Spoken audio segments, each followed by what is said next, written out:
facebook.com/KYSII. That's KYSII. Over 180,000 titles to choose from for your iPhone, Android, Kindle, or MP3 player. The Kicking It with KC show has partnered with Lyft to bring you a discount. You can get $5 off your first ride by using the promo code KC Podcast.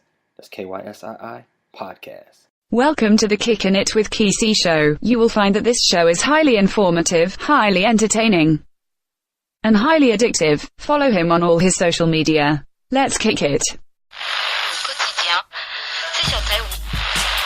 It is from this highland region of KC.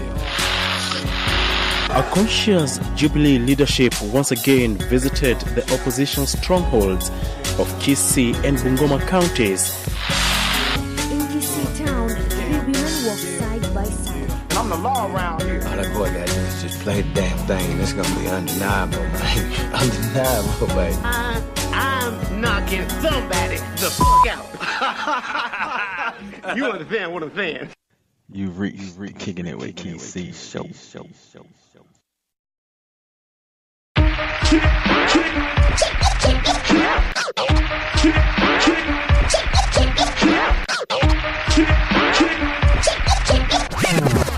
It with KC show. This is a podcast.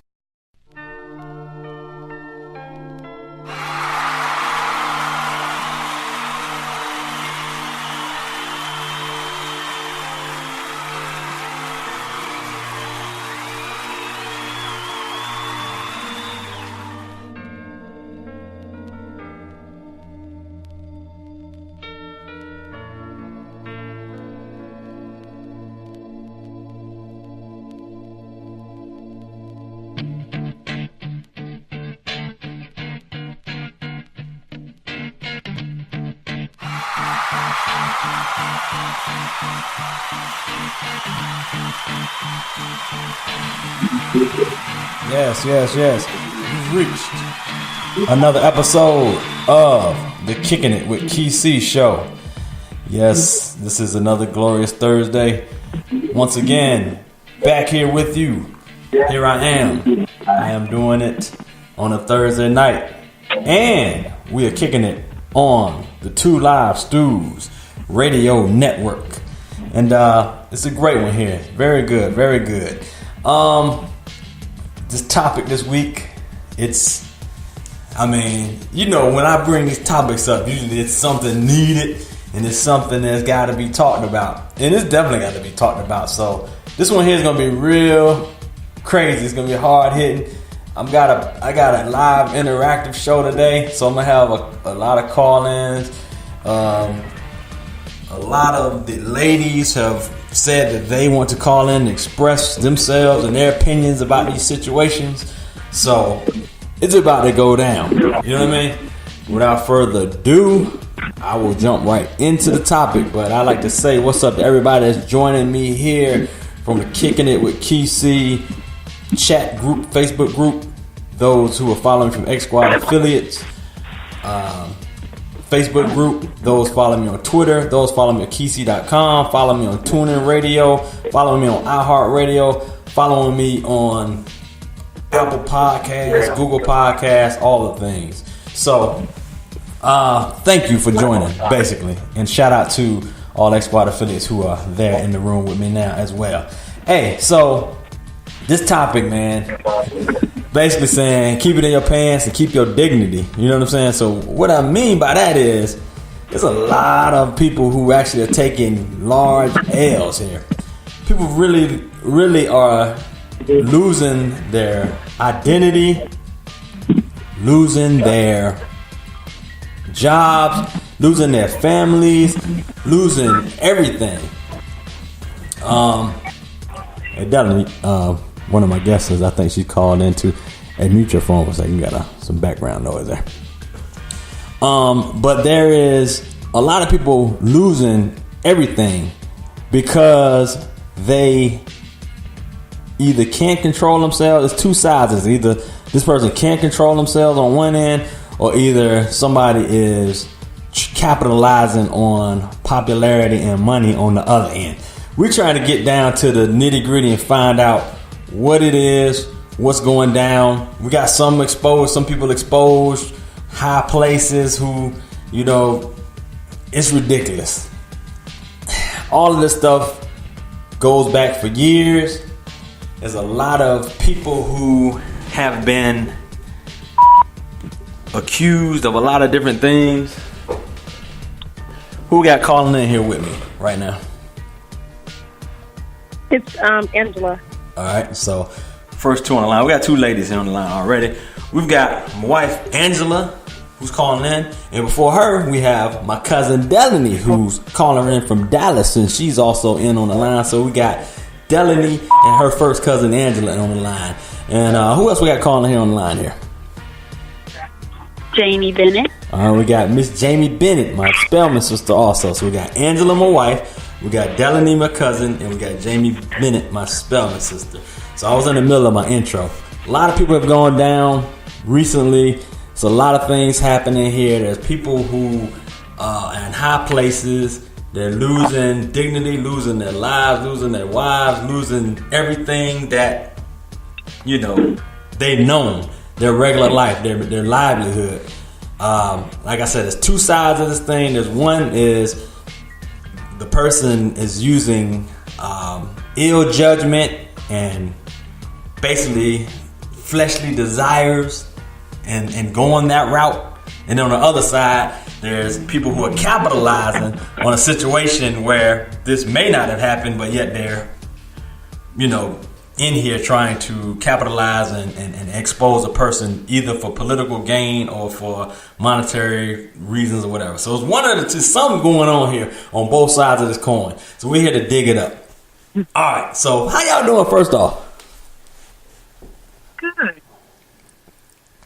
Good. All right. How about you, Miss Delaney? You're good? I'm good.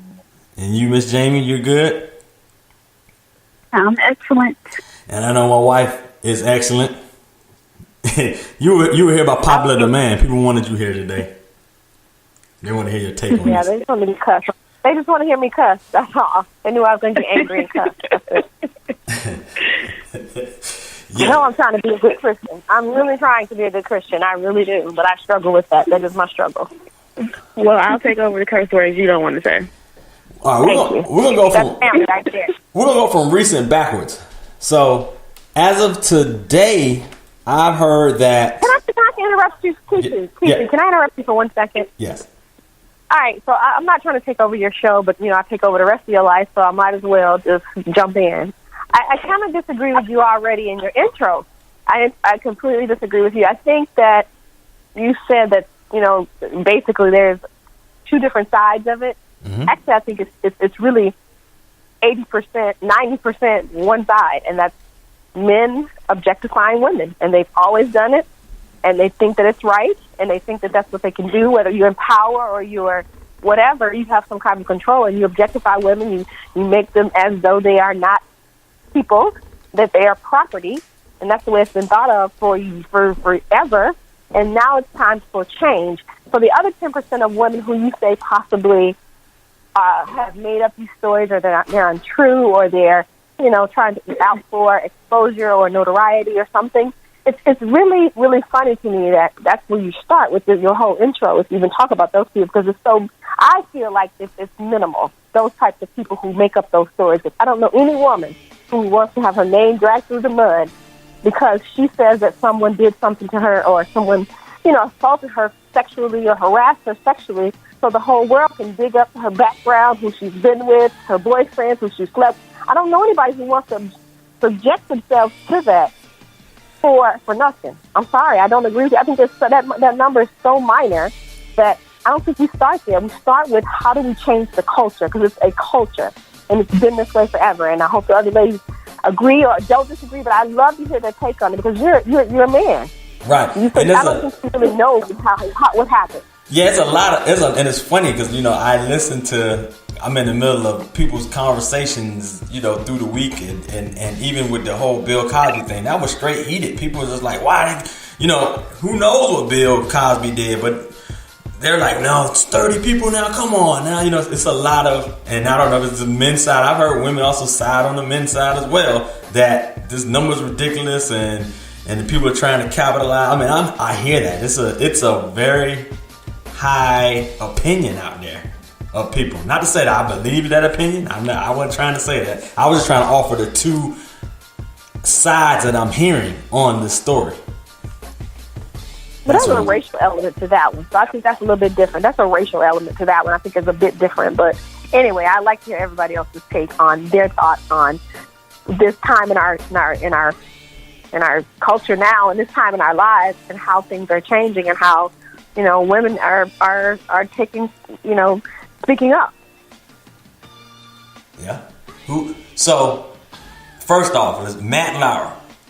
We've already seen and I get to Russell next. Matt Lauer, we saw already that he's been released, and then all of the different stories are now coming out. So of course, I've never heard anybody say, okay, they're just coming out because of they're trying to get paid or trying to bring him down. I didn't hear that on this situation. This situation was this guy was using his level of power and notoriety to basically put them down or get physical sexual gratification with his position. That's basically what his situation was, with the lack of good judgment, because this is gonna come out at some point in time. I don't understand how you can get away from it. Well, and this is Jamie, and I'm going to come at this from a HR perspective. I did HR work in financial services for 22 years, and I think, my perspective is that it's not about sex. It is about power, and it is about that I can control you, and I can take your autonomy away from you, and I can make you do things that you're uncomfortable with, because I can direct how your future is going to go monetarily and in your popularity. And if you think about the actresses and Harry Weinstein and all of that, and the same thing with Matt Lauer. Not only was he doing these sexual things behind the scenes, but he also was an active participant in making that environment an old boys network, making it very uncomfortable for any female to professionally be successful. So there's levels to that Matt Lauer thing. But I think, like your wife said earlier, what's done in the dark is always going to come to light. And so this has always been going on. Now is, chickens are coming home to roost, with everybody having to step down and kind of own it. But it's very much a cultural issue, and it goes back to feeling that we don't even have a right to be in those places. So since you have to be here, I'm going to make it uncomfortable for you to be here. Yep, that makes sense there. Do you agree with that, Angela Delaney? I agree with it. I don't ever think that rape and sexual harassment is about, the pleasure part of it. I do think it's about power. But at the same time, I kind of feel like you wait until these men accomplish all these great things and have done so much, and then you say something when they're 50 and above or on their deathbed. I kind of don't see the point in that. So you let these guys have power over you for this many years. What are you getting out of saying something about it now? But sorry, go ahead, Amy. From my perspective, having investigated things like this, I think typically you see the victims are early in their career. They're not very confident. They're not very secure. So you think about an Ashley Judd being a 20-something actress, being accosted by this type of person. Maybe it's when you feel your level of notoriety and you have, some wealth under your belt that you feel comfortable now kind of confronting your equal. And then when one person comes out and says that you feel confident enough that you will be believed because there's more people, but you're not that young, naive actress anymore. Same thing with sexual harassment in the workplace. Maybe you don't say anything when you're an intern and you take the job and you get a couple promotions, and then you say, you know what, I'm confident and mature enough now to say what you did to me 10 years ago. You know, it's never happened to me, so I can't say what I would.